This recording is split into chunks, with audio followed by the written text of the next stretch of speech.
Katie McManus, business strategist and money mindset coach for ADHD business owners. I'm also the host of the WeenieCast podcast, which you can check out at any podcast platform.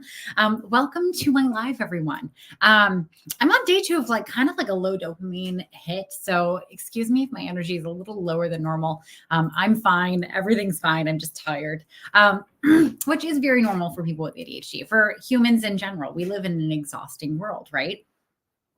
I'm not even going to get into everything that's going on in the world. Anyway, tonight I want to talk about something that I work on with a lot of my clients, okay? It is, how do you get clients on LinkedIn? All right. LinkedIn is one of the best platforms for individuals who are starting a service-based business and want to get clients online, right? Some stats that are really cool about LinkedIn is the average LinkedIn user makes an average amount of $70,000 a year. Okay. So that means the person who is interacting and seeing your stuff, interacting with and seeing your stuff, that's the correct way to say that. They have money to spend. They have budget. They have the capabilities of investing in you. So if you are selling directly to your client, you have clients who can probably afford you on LinkedIn. The other cool thing about LinkedIn is that people get to be on there for business, right? So if you're working for a company, LinkedIn is one of the few social media platforms that you can go on during your day, right? It's also a place where a lot of professionals will go to look for resources. So if you're on a marketing team and you're looking for a copywriter per se, who specializes in your industry, you might go to LinkedIn. Right? If no one in your circle knows of a copywriter who can specialize in what you're doing, LinkedIn is an amazing resource. So if someone goes to LinkedIn and starts looking up technical copywriters and you have your profile set up correctly, they're going to come across you. And that's a beautiful thing. So you not only have access to people who could hire you for themselves, but you also have access to people who can hire you for the company that they work for. Okay. The other cool thing about LinkedIn is that only 2% of the people who are active on the platform are actually creating consistent content, okay? Which means that if you show up and you start creating content and you're consistent and you're engaged, you are going to be so much more visible than everyone else there, okay? Only 2%. That is not a lot of people. Okay, compared to Instagram, where everyone's sharing pictures of their families, Facebook, TikTok, where you're, competing against people who are really talented dancers and great actors, whatever. LinkedIn, the bar is pretty low. No offense to all my besties over on LinkedIn. LinkedIn is where I grew my business. Okay. When the pandemic hit, I really transitioned my business and how I got clients from in-person networking, which is how I got the vast majority of my clients right off the bat when I started, to getting clients online. One of the people that I worked with to train me on LinkedIn, I was one of Leah Turner's first clients. Back when she charged a lot less to work with her, I still think she's worth every penny. She's absolutely incredible. If you want to learn LinkedIn, she's a great resource to do that. But anyway, that was, it was 3.5 years ago. Right? LinkedIn has evolved a great deal since then. And the things that worked, 4.5, 5 years ago, no longer work today. Okay. So if you're trying to get clients on LinkedIn and you're struggling and you're creating articles and you feel like you're doing everything right, know that yes, you are, but you're doing everything right 5 years ago. You're not doing everything right today. Okay. Today, the game looks a lot different. If you want to get clients on LinkedIn, you're going to have to do some things differently. And so I'm going to be talking through that. I'm also going to be addressing some of the bad things that you can do on LinkedIn that will get you either in trouble or just won't be effective. All right. So here's my philosophy when I go on LinkedIn. I kind of call it the 60-40 rule. Okay. 60% of what I post is going to be kind of personal-ish. Okay. It could be full on personal. It could be, me sharing about something funny that happened to me over the weekend and has no business relevance whatsoever. Okay. Absolutely here for that. My most viral post on LinkedIn was literally, a joke post that I did, because people sometimes message me telling me that like when they see me commenting on posts on their phone, especially on Android, my name gets abbreviated. So if you look at how I spell my name, Katie McManus, you'll notice the last 4 words or last 4 letters of my last name spell a certain synonym for butthole. And so occasionally I'll get messages from people who with the screenshot like, hey, don't know if you know this, but your name shows up like this. And it's Katie, hot dog emoji, ... anus. And I thought this is hysterical the first time I got this message. And so I was at that time, I was like binge watching Indian Matchmaker. Okay. Just absolutely love that show. I think it's so fascinating how different cultures, find their partner. But anyway, so I made this joke post about how like, this is like, oh my God, my name shows up this way. This is my incentive. I need to find a husband, and it was completely beside the point. It had nothing to do with my business. And I got clients out of it. Okay. So like this works, guys. Okay. It works. Like you get to go and you get to be personal about it. But that's the 60% of kind of like besides the point personal posts. I do typically try to make them make sense. Hello, welcome. I do try to make them make sense with what I do. So like, it's funny. I went to this networking event in Denver this summer and it was so much fun, but it was so funny because I was meeting people who I kind of knew online. I didn't really like recognize their face or anything, but they heard my name. They're like, oh my God, you're the girl who dresses in the hot dog costume and talks about her bad dating stories and makes them into sales lessons. So like you get to have so much fun on LinkedIn. Okay. As business owners, we do not have a marketing problem. We have a memorability problem. Okay. So you want to be memorable.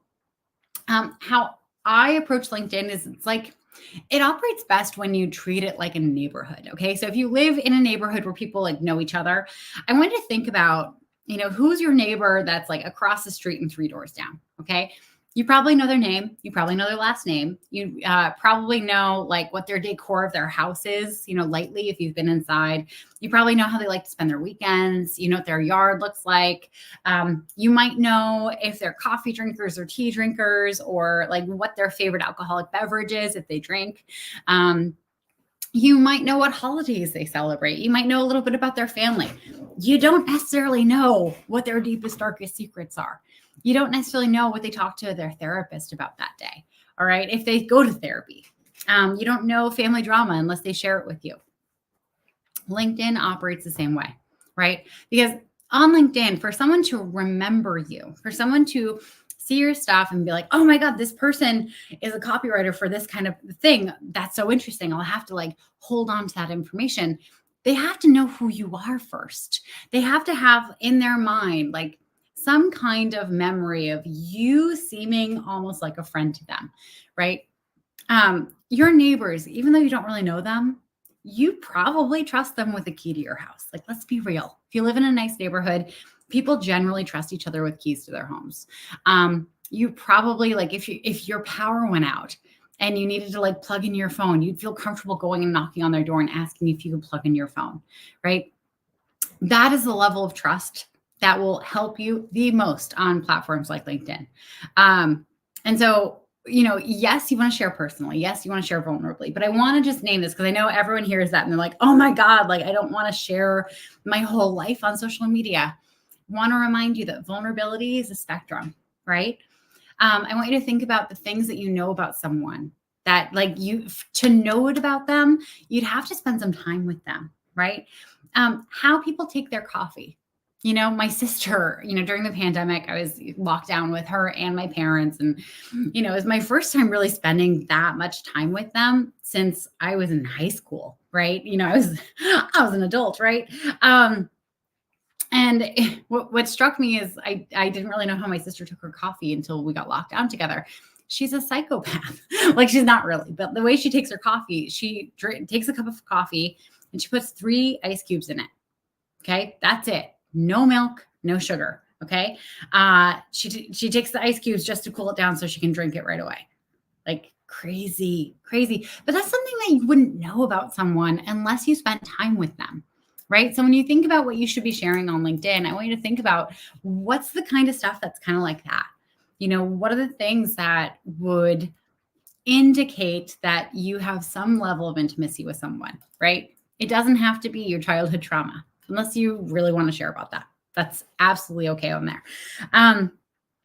So you want to do about 60% that, and then you want to do 40% like really to the point marketing for what you do and how you're helpful to people.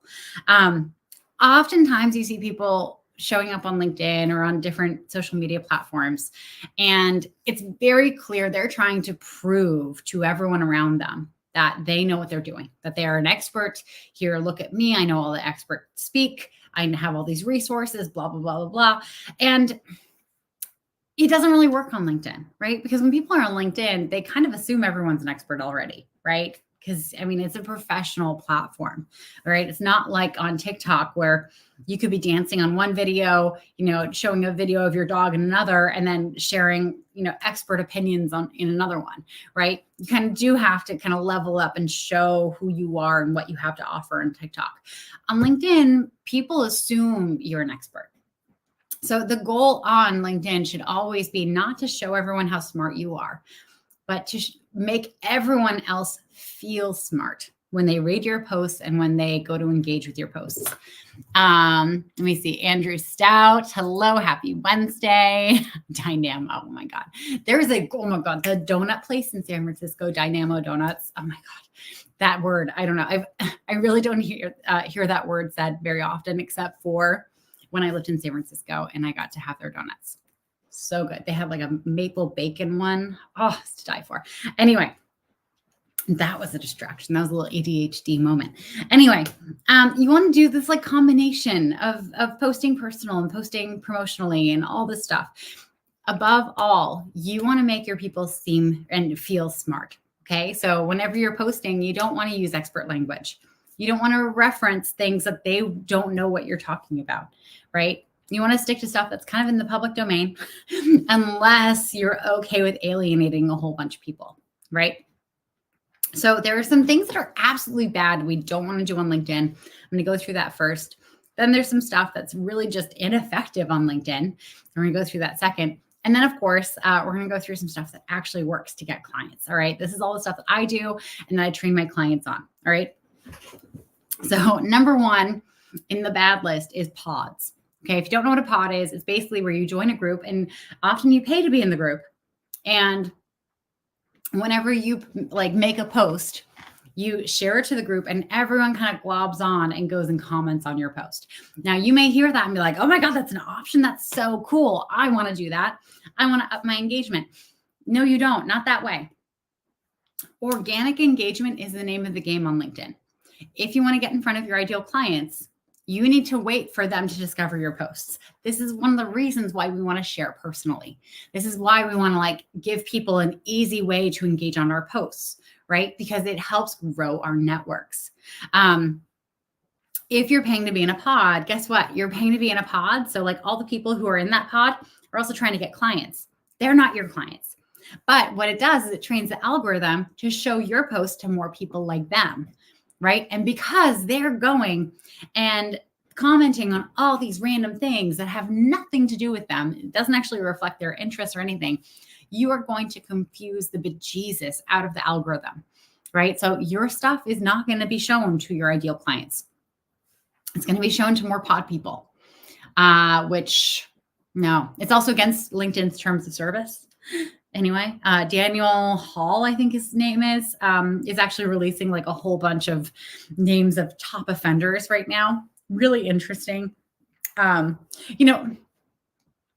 Your follower count on LinkedIn, like it doesn't have to be high to grow a six-figure business. It doesn't have to be high to grow a multiple six-figure business.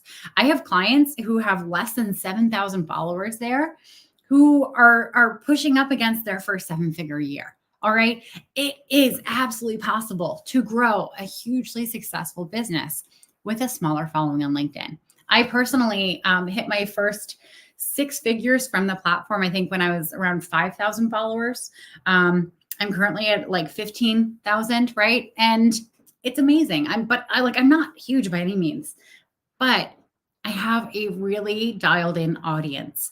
My audience knows what I'm there to talk about. Okay. They can reliably turn to me for content about business stuff, right? About starting a business, about growing a business, all that stuff. You want to train the algorithm to know what you're useful for and who you should be shown to. Okay. Pods will not help you there. Likewise, there's a whole bunch of influencers on there who will tell you like, oh, do this to get to 100,000 followers. Again, like just their game is getting a bunch of followers so that the number of followers will like trick you to think, hi, Ben, welcome.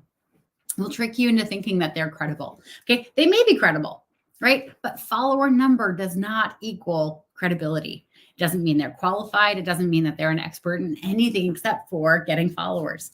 And again, like they could have gotten their followers through a pod. So yeah, we don't do that. Cold messaging. Ooh, I know it's been around forever. Cold calling, cold emailing. Do you know where cold calling actually came from? Like the history of it is fascinating. So when the phone was invented, like literally back when, Alexander Bell invented the phone, it started being installed in homes. Guess which homes it was installed in? The rich people's homes, right? Because not everyone could afford it. It was expensive. You had to have it wired up. You had to get the device and you had to like pay for the operator to actually connect you to places, right? Back in those days, people were really well trained on buying what they needed from door-to-door salespeople, right? That was how people got pots and pans and vacuum cleaners and encyclopedias and clothes for back to school and back to school equipment, all the things. Like it was just very typical for door-to-door salespeople to come around, with each new season with the new wares, right? So, companies caught on to this. They saw all these people who had a lot of money getting phones installed in their homes. And they thought, oh, well, instead of sending Jimmy, our door-to-door sales guy, around like the whole county, why don't we have them call? We can have Jimmy just call them. And it worked. It worked because the people who were in the homes with the new phone, they were excited about their new phone for one, right? It made their life a lot easier. They got to schedule when Jimmy could come by with the wares, right? Instead of like just hoping that they'd be home when, when he came by. And they were already trained to buy stuff like that, right? It just was already in the culture, right? Cold calling and cold outreach has declined in efficacy ever since then, okay? Because it got overdone. Okay. We hate cold callers now. Telemarketers are the bane of most people's existence. Like my parents, I don't think they even have a home phone anymore because they got so tired of it. Right. I know I get them on my cell phone all the time and I absolutely hate it. Cold emails really aren't that effective, right? How did you get my email? It drives you nuts. Getting cold messages on LinkedIn is just as bad. Okay. You may think, oh, cool, I'll just ask this person to be my client. You're probably more likely to hurt your own reputation by doing that. So don't do it, right? LinkedIn, you actually don't need to do that to get clients, right? You can get clients inbound by creating the right content. Okay. That's absolutely 100% acceptable. Now, for those of you who are like SDRs and BDRs, absolutely leverage, LinkedIn and connections there so that you can do some like cold or warm outreach. Absolutely. There's some better ways to do it though. Anyway, those are the things you absolutely do not want to do on LinkedIn if you want to get clients. Now, some ineffective stuff that I see happen a lot are like updating your resume there. I get it. You understand how all of your past experience kind of feeds into you being really good at doing what you do now for your clients. Your clients can't easily make that mental lift, right? You're making them do too much mental gymnastics to connect how you being captain of the volleyball team and you like organizing a nonprofit and you doing marketing for this company and you being a salesperson for this company ties into how you're going to be a really good sales trainer for their team. Okay. That's too much of a lift, right? They just need you to say, hey, listen, if you have these problems with your team and you need someone to come in and do sales training for them, I do this. And here are the results that I've gotten for my clients, right? don't like your resume. Sure. If you're trying to get a new job, absolutely update it. But if you're trying to get clients on LinkedIn, they make decisions a lot differently than employers do when they're assessing your LinkedIn profile. Okay. And I get it. Like the LinkedIn platform was originally just a job getting platform. I don't think LinkedIn even in its wildest imagination anticipated that LinkedIn would be used in this way. Right. But here we are. It is, and it's incredible.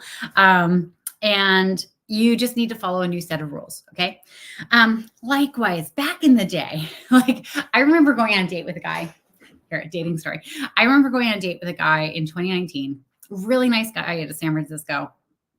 He was a consultant, and he was telling me how he used LinkedIn to get clients. Now, he was a consultant to help people implement Salesforce in their companies, right?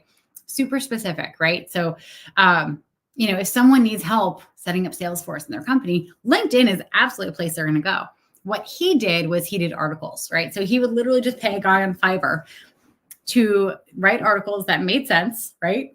But use certain keywords that he knew his ideal clients were going to search for. And then once or twice a week, he'd post these articles, right? And then he'd repost them, he'd recycle them. That worked then, it doesn't quite work now. Okay.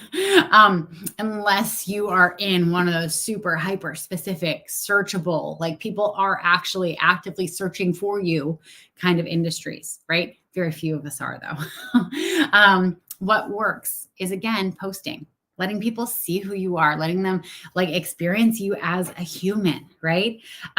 We're not just bland machines that are scanning the interwebs for the blandest, most professional looking person or company that can solve our problems. No, we're humans looking for deep connection. And we're constantly looking to create relationships with people who we like, who we feel connected to, we feel like we have something in common with. And then once we have that connection and that relationship, then we're looking to, how can I be in business with you? If I wanted to be in business with you, how could I do that? Maybe it's I get to hire you. Maybe I get to get my company to hire you. Maybe I get to refer you to a friend who has the problem that you solve, right? We're always, when we meet someone that we like, we're always trying to find ways to become closer with that person, right? So this is your sign. You need to start sharing a little bit about who you are. Doesn't have to be super vulnerable, right? But just showing how smart you are is not going to cut it anymore. Now, the best thing, and I've kind of already touched upon it, the best thing to do when you're on LinkedIn, when you want to get clients, is to be you. Be personal. If you're a Harry Potter nerd, be a Harry Potter nerd. If you love Legos, talk about Legos. If your kids make fun of you for something, like share that. That's hi, David. Welcome. David made a post a couple of years ago. Actually, David just joining in on Instagram a couple of years ago that I never forget. I always talk about it, that like he had put his coffee on the top of his car. I know, David, you're so sick of me talking about this, but this post was so beautifully written. And it was kind of just like beside the point, right? But he put his coffee on the top of the car while he was getting his daughter in, taking her to school on his way to work. Got in the car, started pulling out. We all know what happened, that plop. And he describes like the feeling of like that disappointment, like, oh no, my coffee. Oh, when you're a caffeine addict, like he and I are, that's a really sad moment. And so he talks about like getting out of the car and looking, and by the miracle of God or whoever is in charge, the coffee didn't spill. It actually landed right side up. And so it spilled a little bit, but he got his coffee, and it was magic. And it was just like all the stuff. And like this post kind of blew up. Right. But something like that's a story. I know I do. I love telling that story. That's a story that like a friend would tell you. That's a story that a friend would call you like, oh my God, dude, like the funniest thing happened this morning. Right. It's something that like he didn't share anything vulnerable about himself. He didn't share any troubles at home or anything. But it was something that allowed for people to relate to him and feel like they know him, right? And just like a really like fun, clever, human way. Justin, let me see. Dang, I didn't get a notification you're alive. Justin, don't worry. All these are saved, so you can always go back and watch them. Which is, if you haven't gone live for your business, this is another best practice for getting clients on LinkedIn. Going live is an incredible thing because if you have it set up so that it saves, there's a whole library out there of all your content, of all the times that you've gone live, speaking to the camera, talking through stuff. I've literally gotten the phone with people who, were interested in working with me, and we've talked through everything. And, when we talked about what the packages were and working together, I had several people tell me, I've already binged all your lives. I know who you are. Right. And binging my lives is like watching all of Suits on Netflix. Okay. So I've gone live a lot. But they, have told me, like, I didn't get on the phone with you to say no. Like I'd already decided to work with you before we got on this call. Right. Doing this is one of the best things you can do to get clients on LinkedIn. If you're comfortable with it. If you're not comfortable with it, there's a lot of other stuff that you can do. But if you even have a tolerance for it, I guarantee you, the more you do it, the more comfortable you'll get, the better you'll get. And it just gives people some insight as to who you are. And you do not have to be perfect at it. Okay. I stutter and stammer and use the wrong words and forget what I'm saying all the time. I usually spill my water on me. Because I have a, as they say in the airplane, I have a little drinking problem, right? Just, it's a mess over here. And yet still it gives people some insight as to who I am, right? And how I talk and how I work with people, right? Little side note there. But anyway, so you want to be personal.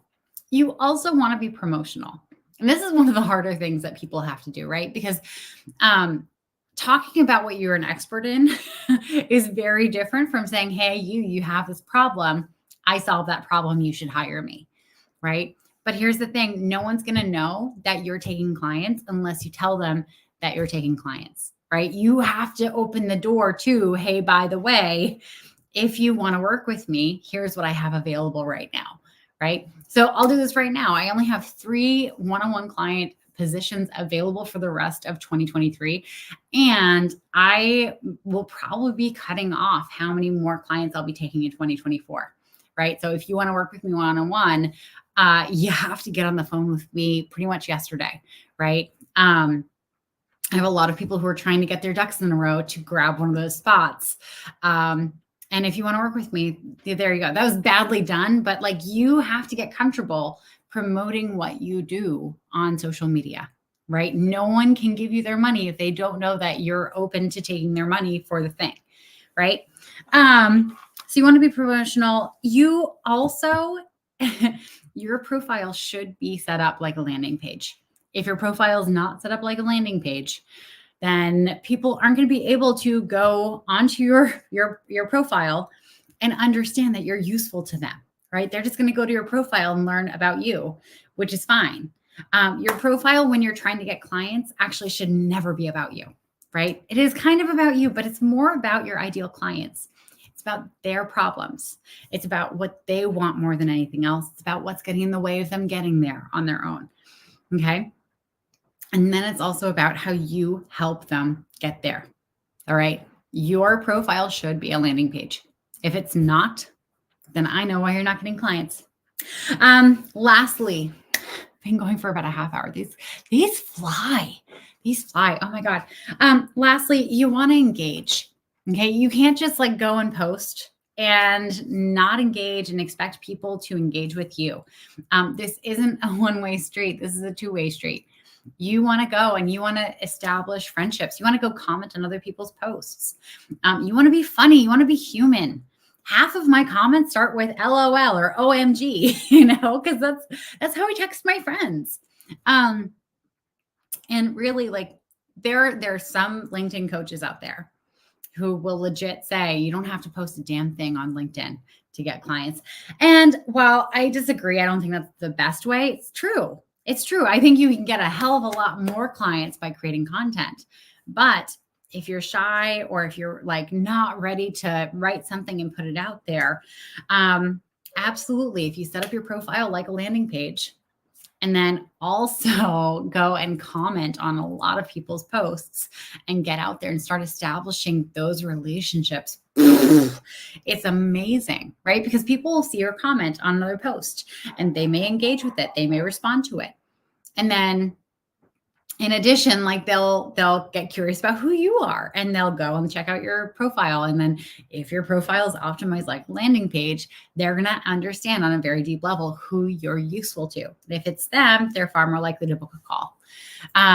Let me see, Justin, that's the biggest crime I see from people who are trying to make a presence online, not replying to people. It makes them feel unseen or unheard, and then they don't tune in.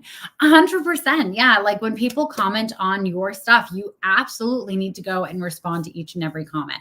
Now, at some point, if you do hit like 100,000 followers, this will become impossible.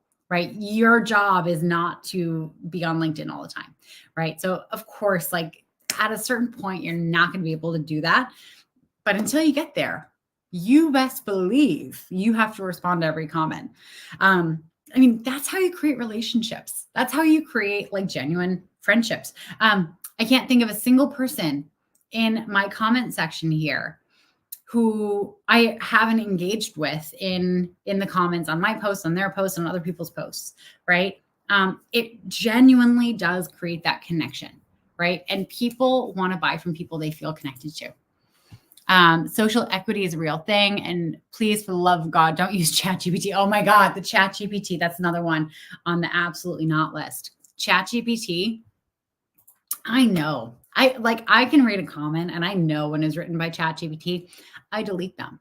If you can't be bothered to actually comment on my post, even if you don't speak perfect English, even if you don't really understand what I'm talking about, like if you can't be bothered to actually think of something to say on my post, like I'm sorry, I'm not responding to you. Not responding to a machine or a robot that commented on your behalf. Absolutely no, sir. Yeah, great point, Justin.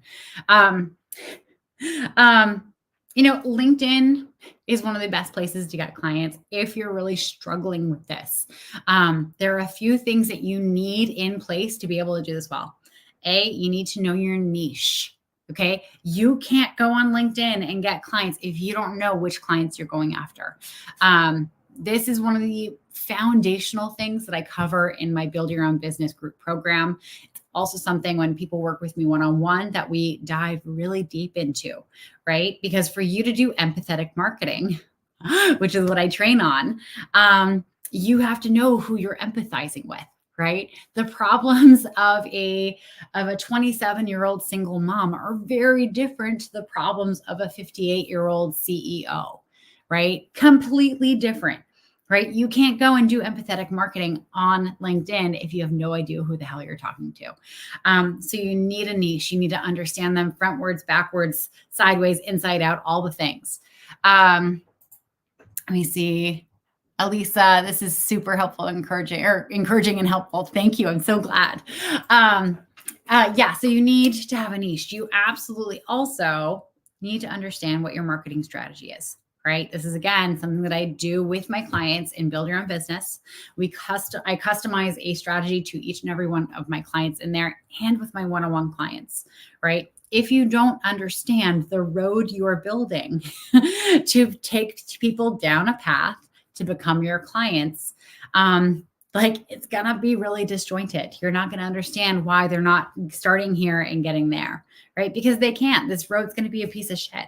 You need to have a proper strategy to take people from point A to point B, right? Likewise, if you're doing all this work, if you're posting consistently, if you know your niche, if you're, marketing soundly and you're getting people interested, if you don't know how to sell, and actually get them on the phone and talk through what they're struggling with and what they want and explain how you can help in a way that gets them to say, I don't care what this costs, I'm buying. Like this is all for naught. I love that I got to use that word, all for naught. It sounds so old world. But none of this is going to go anywhere. Right? You need to learn how to sell. I can't tell you how many times I start with a new client and they're, struggling with their business. And I ask them, cool, what have you done to learn how to sell your services? And they're like, oh, nothing. Like I've never sold anything in my life. Babes, like I worked in sales for almost a decade. Okay. I got trained in every single job I was ever in on their sales process, right? Even when I started my business, I had to come up with a whole new way to sell my stuff, right? Even my clients who come to me from a sales background, I have to retrain them on how to sell their services, right? Because selling your time and your expertise and your, like, you is so much more vulnerable and like rejection scary than selling a car. David, I was feeling unfunny today and asked GPT to write a post to make it funny. It did, and then added, best practice is be respectful and not insult anyone in particular. Obviously, ChatGPT doesn't understand social media. Yes. Oh my God, it's so funny. I saw someone, I can't remember who, she was saying how she will have ChatGPT write her post, but like to make it sound like an actual human wrote it, she tells them to write it as if Forrest Gump was saying it. ChatGPT doesn't have a personality, right? Here's the thing, like, it doesn't matter if you're a shit writer, you have a personality that people are going to jive with, right? Not everyone, you know what? Not everyone is going to like you, but there will be people out there who will connect with who you are. Okay. So it doesn't matter if you have garbage grammar, if you misspell things, whatever. You just being you is going to be enough. Oh, hi, Shannon. Welcome. Is going to be enough for people to feel connected and want to buy from you.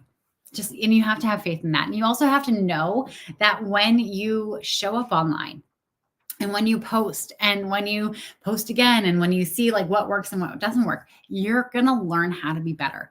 You're just going to evolve and you're going to learn. And that's the only thing that gets you there, that gets you better, is by doing and time. So you just have to be patient. Justin, yes, when you tell ChatGPT to write it in the style of name, it makes it much more human. Yeah, it makes it much more human, but it doesn't make it more you, right? But anyway, back to my point. If you don't know how to sell, you have to learn how to sell. Like, and I teach sales to my clients. I teach holistic selling, which is my style. It's very consultative. It's very human. It's very much, I'm trying to make sure I can support them in making whatever right decision they need to be making for themselves. But whatever you do, you have to learn how to sell. Likewise, you need to understand what it is that you're selling. Okay. If you don't know what your offer is, by the time you get someone on the phone, you're going to get confused. And then when you're trying to explain to them what you do, they're going to get confused. And here's the thing about people is when they get confused, they don't make decisions, right? There's a reason why, I think it was a Malcolm Gladwell book. There's a reason why grocery stores like try not to carry like 70 different kinds of strawberry jam, right? It's too many choices. The human brain like can't sort for what's better quality. Oh, this is more expensive. That's less expensive. I like this label better.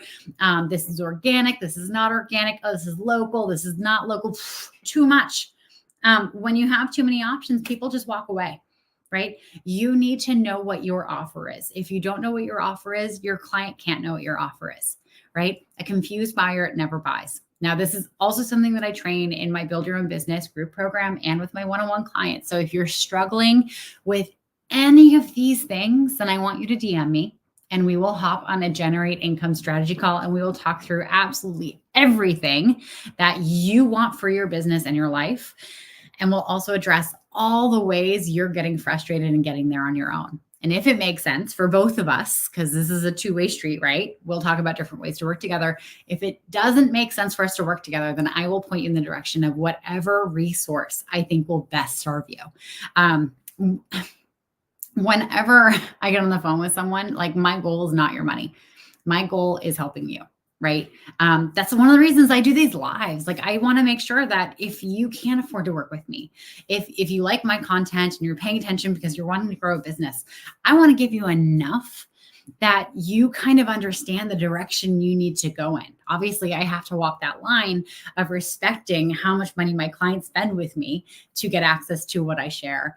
And, sharing enough that's going to be valuable, but I hope I do a good enough job with that. Anyway, But if you want to get clients on LinkedIn, it's one of the best places you can get clients. It's one of the best communities that you can tune yourself into. Honestly, on a completely separate note, LinkedIn is probably one of the reasons I'm like still alive right now. I'm an extrovert. I had a really tough time during the pandemic, being locked away in a house away from people. And I was also geographically separated across the country from my whole community. I just happened to be visiting Cape Cod, where I really didn't know anyone anymore when the pandemic hit. Learning how to be on LinkedIn and being there and just like interacting with a bunch of people, I created friendships that got me through, right? There are people in the chat right now that I am deep friends with, who literally being friends with them was one of the things that made me able to move through the pandemic, right? Leah Turner, I was one of her first clients. She's a dear friend. I met her through LinkedIn, right? LinkedIn is not just a place to get jobs anymore. It is a place for you to actually build your life. It is one of the greatest gifts that technology has given us. All of that, it is also still janky AF, right? Like it breaks all the time. The algorithm's a disaster. And I like to point that out because if LinkedIn can be as successful as it is, being janky AF, you can be successful without being perfect, with things being kind of like rickety and not finished. You can absolutely go and do this. All right. Whatever it is you're trying to build, I have faith that you can do it. I don't even have to know who you are watching to have faith in you. All right. The fact that you want to build it is sign enough. All right. People who don't want to start a business are not going to be good at starting a business. If you want to start a business, like the fact that you have that fire in you tells me something about you. Anyway, we've been going live for almost 45 minutes at this point. I did not mean for this to be that long. Anyway, I want to say a big thank you to those of you who've joined. Andrew, Justin, Elisa, Andrea. Oh, hi, welcome. Can I tell ChatGPT to write in the style of me? I wish, I'm sure it's going to get there at some point. But here's the thing about ChatGPT. It can't tell your stories. Like it doesn't know your stories. It doesn't know the funny moments. Trying to think like, oh my God. So my parents' birthdays were yesterday and on Sunday. My mom's on the 22nd. My dad's on the 24th. When the pandemic hit, like we weren't going to the hair salon, right? No one was going to outside the house to get their hair cut. For some reason, I became the hairdresser of the McManus clan. Okay. I have no training in cutting hair. Okay. Like I have watched my hairdresser cut my hair. And I learned pretty well by watching people do things, right? So I'm not terrible. But my parents started having me cut their hair during the pandemic. And I swear I have a point, Andrea. Anyway, for their birthdays this year, they've never, since the pandemic ended, kind of like since like we've kind of gone back to normal, they still have not found hairdressers. I'm still their go-to person, right? I'm still not a hairdresser. I'm still not trained. For their birthdays, because my mom was on Sunday, my dad was on Tuesday, they're like, Katie, we'd really like haircuts. Can we have haircuts for our birthday? And I'm like, sure. And it's not an official setup. It's like in the hallway with the good lighting and the stool. And I always tell them, if you want me to cut your hair, you have to go and wet your hair down. And they never do. They never do, because I think they just don't like sticking their head under the faucet. Anyway, so, but I need their hair to be wet for me to cut it. So I go and I find a squirt bottle, right? I find a squirt bottle in the little laundry room pantry that they have. And I grab it and I like squirted their heads, like one after the other, so that I could cut it and have it be, wet hair, because wet hair is easier to cut, right? And, did my dad first, and then I did my mom's hair. And then I started looking at the tips of my fingers and I'm like, that's weird. Like, why are the tips of my fingers turning white? And I didn't realize the bottle didn't have water in it. It had hydrogen peroxide in it. So I had to like panic and like run and tell them, like, don't dry your hair. You're going to become peroxide blonde. It's not going to go well. My dad has like black hair that's turned gray. Like that would not look good. And my mom is kind of blonde gray. Anyway, I was able to warn them in time, so their hair is not fucked up. But my point, Andrea, is that ChatGPT doesn't know that story. Okay. It can't tell that story. It can't tell like the funny nuances of it because it's not me. right? So we can absolutely have ChatGPT kind of write, salesy shit, whatever. But it's not going to have us, and us is what people are tuning in for, right? So if you're taking anything away from this, I want you to just take away, be yourself. Okay. You're good enough just as you are. Anyway, I'm Katie McManus, business strategist and money mindset coach. Thank you all for joining. I hope you found this super helpful. Shannon and David, thank you for joining over on Instagram, and Ben and Citizen J. Kane. I will be going live with you all again tomorrow and on Friday. And I'm losing track of what day we're on. We're on a 30-day sprint, Monday through Friday. So if you have any topics you'd like me to go live on, please let me know. Shoot me a little DM. If you're curious about working with me, also shoot me a DM. And I will send you a link to book a Generate Income Strategy call. If you're trying to start a business and you don't know what you're doing, you can absolutely keep spinning your wheels. You can keep trying to figure it out on your own, or you can speed up the process and you can work with someone like me. All right. And if we're not a good fit, I will put you in the direction of someone better. All right. Everyone, thank you again for joining. I hope you found this super useful, and I will see you tomorrow. Have a good night.